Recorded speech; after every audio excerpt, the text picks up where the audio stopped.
Hello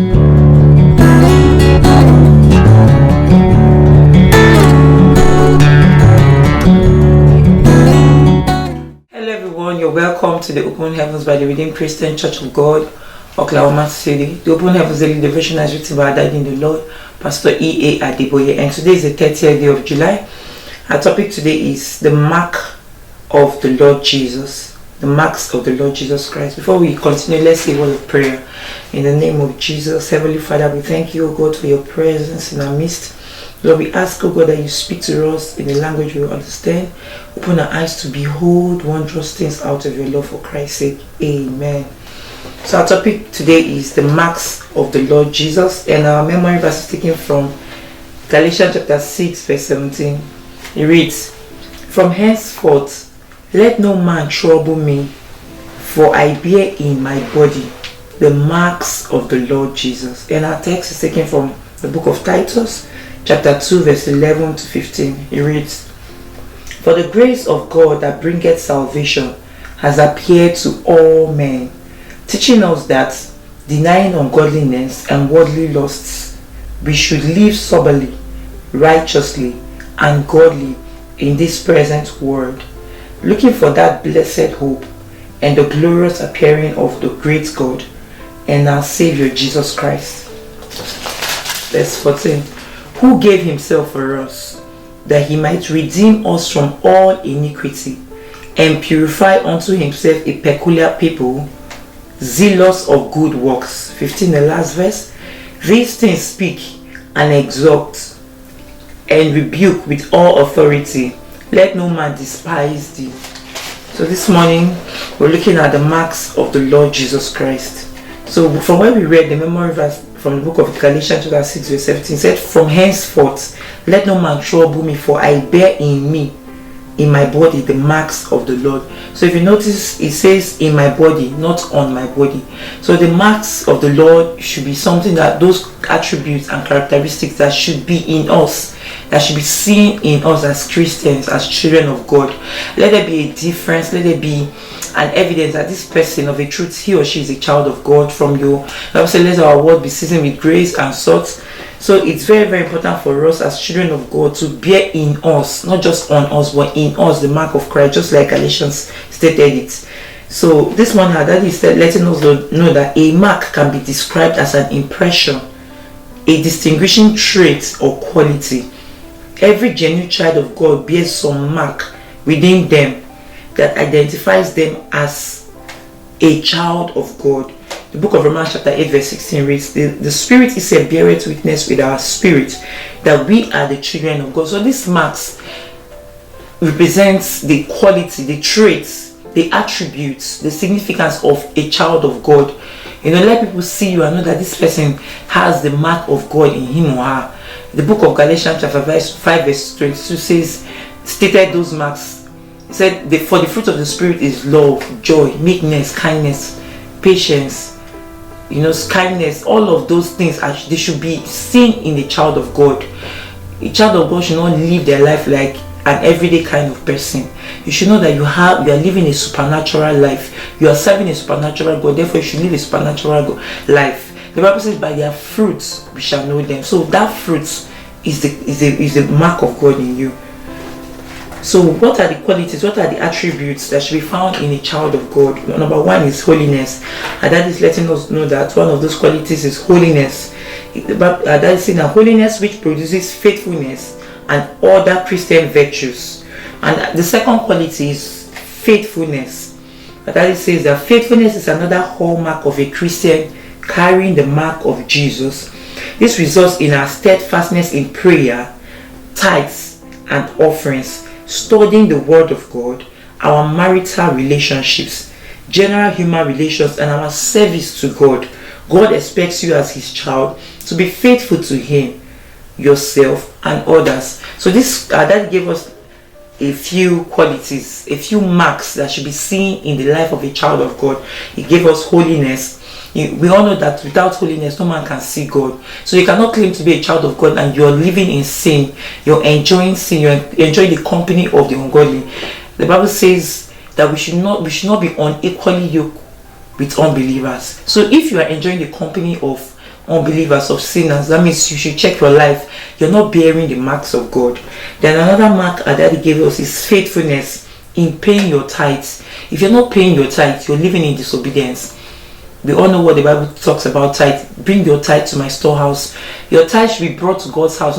It should not be used as an arm. It should not be something you give to people. It should be brought to God's house so that there'll be meat in God's house. A lot of people, I don't know why 1/10 is a challenge. If you have $100, just $10.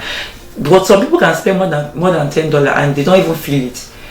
But that 1/10 is a challenge to them. So if you're not paying your tithe, you're not bearing that mark of Christ. If you're not giving your offering, you're not bearing that mark. If you're not a prayerful Christian, you're not bearing that mark. If your relationship with your spouse is having issues, as a wife, you're not submissive. As a husband, you're not loving your spouse.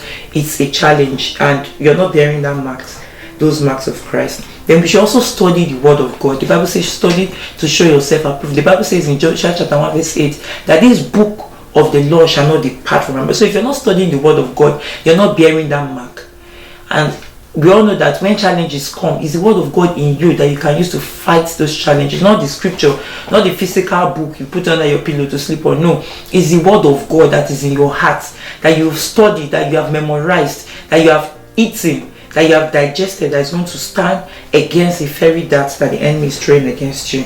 May the Lord help us today in Jesus' name. Amen. So another marks of Christ that our daddy gave us is love. He said love is another mark of the Lord Jesus. In the book of John chapter 13 verse 1 says, now before the feast of the Passover, when Jesus knew that his hour was come, that he should depart out of this world unto the Father, having loved his own which were in the world, he loved them unto the end. So love is a very, very strong tool. If the Bible says love covers multitude of sin. In a place where there is love, the devil cannot penetrate. The only way the enemy, the serpent, can bite is where there is no love. And of course, we know that all the commandments, love is the greatest. If you love your neighbor, that's when you'll not be able to steal from your neighbor. You won't kill your neighbor. You won't take your neighbor's spouse or their property. You'll be content with what you have. So love is very, very important. If you walk in love, when people don't even love you, don't reciprocate by hatred, by hating them. No, as a child of God, one of the marks is walking in love. The Bible says God is love. You cannot be serving a God that is love and you're living in hatred and jealousy and all of those bad stuff. God will help us to walk in love today in Jesus' name. Amen. So that is asking us, what are the indications of love? Number one indication of love is endurance. You tolerate people. Number two, kindness. You be selfless. You give to people, not at your own detriment, because the Bible says love your neighbor as yourself. But when you're in the position to help people, it's not a challenge for you. You do it freely without expecting any payment. Then another attribute of love is humility. The Bible says, if you're humble, God giveth grace to the humble, but he resists the proud. Another attribute, indications of love, one of the things that will help you know that you're walking in love is self-discipline. Self-discipline. There are some things that cannot even overwhelm you, Then purity as well. And that lets us know that love subdues pride and vain glory. It is not puffed up with conceit. It is not insolent. Another word for insolent is rude.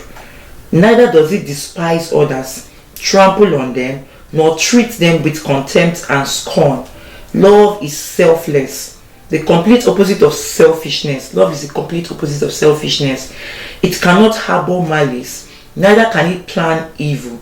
You see that love, when you walk in love, you can show all the attributes that is expected of a child of God. When you're walking in love, you walk in holiness. You know that you shouldn't cheat on your spouse or if you're in a relationship that is leading to marriage, you don't cheat on your spouse, you don't cheat on your fiancé. You walk in love. When you're walking in love, it is very difficult for you to commit sin because you are serving a God that is full of love. Then holiness and love are two marks of the Lord Jesus Christ. And that is asking us, do you bear these marks? This morning, it should be a food for thought. Just sit down and think about your life, meditate upon all these things that you've heard this morning, are you walking in love? Are you walking in holiness? Is there anything that is in your life that will stop you from making heaven if the trumpet sounds right now? God is calling on us this morning. Even if you've given your life to Christ, you can't overdo it. You can rededicate your life this morning to God and say, God, please take away this thing. Whatever thing that will make me not to go to heaven, whatever that will hinder me from making heaven, whatever thing that will make the devil to laugh at me on the last day after binding the devil here on earth, and you go to hell, and you die and you go to hell. God, please take it away from my life. Take away ungodliness. Take away pride. Take away hatred, jealousy. Take away all those things that does not glorify God, and replace my heart with the heart of flesh. The Bible says that David said, search me, Lord, in all my ways, if there is any evil way. So this morning I want us to make that a prayer. God, we pray this morning that you search our hearts, oh God. Let the mark of Christ be found in us. Let the mark of holiness, the mark of love, the mark of faithfulness be found in us.